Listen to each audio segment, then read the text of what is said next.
Today, we are remembering their names and faces. On May 24th of last year, a gunman entered Robb Elementary, and the lives of 21 students and 2 teachers.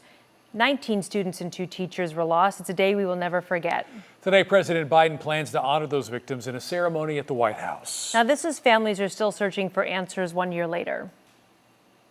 These are the faces of the 21 people killed at Robb Elementary School 1 year ago today. It's a sad world, it's a scary world, and I mean, our children are our future. Texas Governor Greg Abbott has ordered the state flag to be flown at half-staff today, along with a moment of silence at 11:30 to honor the victims, survivors, loved ones, and the Uvalde community. I didn't get to hold him no more. I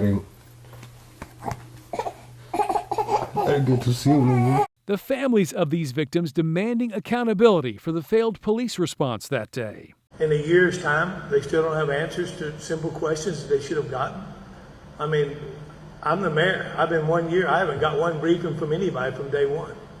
Not one.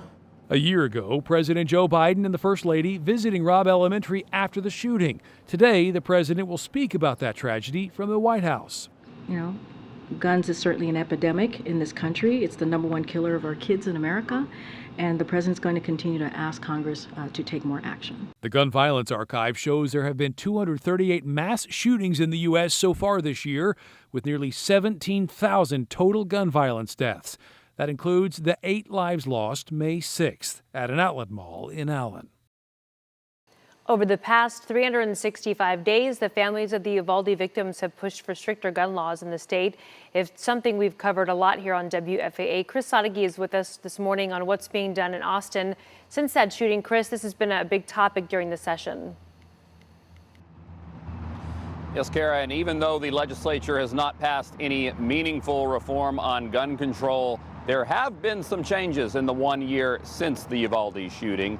After the initial reports that the shooter entered Robb Elementary through a propped open door, the Texas School Safety Center began randomly checking school campuses last September with what they call random intruder detection audits. These audits came at the request of Governor Greg Abbott, and he also asked the center to conduct a safety review of all schools and their emergency operations plans. More recently, the Texas Ledge did pass versions of a bill. However, they're still awaiting the final approvals that would require districts to create active shooter plans and mental health training for some staff members. On the federal level, President Joe Biden signed a bipartisan gun control measure just 1 month after the Uvalde shooting, and Texas Senator John Cornyn helped lead the Republicans' end of the agreement. The new law incentivized states to add red flag laws and gave judges more discretion on which offenders are allowed to legally possess a gun. But the biggest push from the families of the Uvalde victims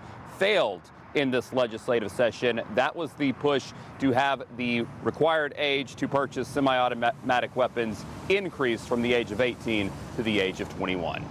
Kara, back to you.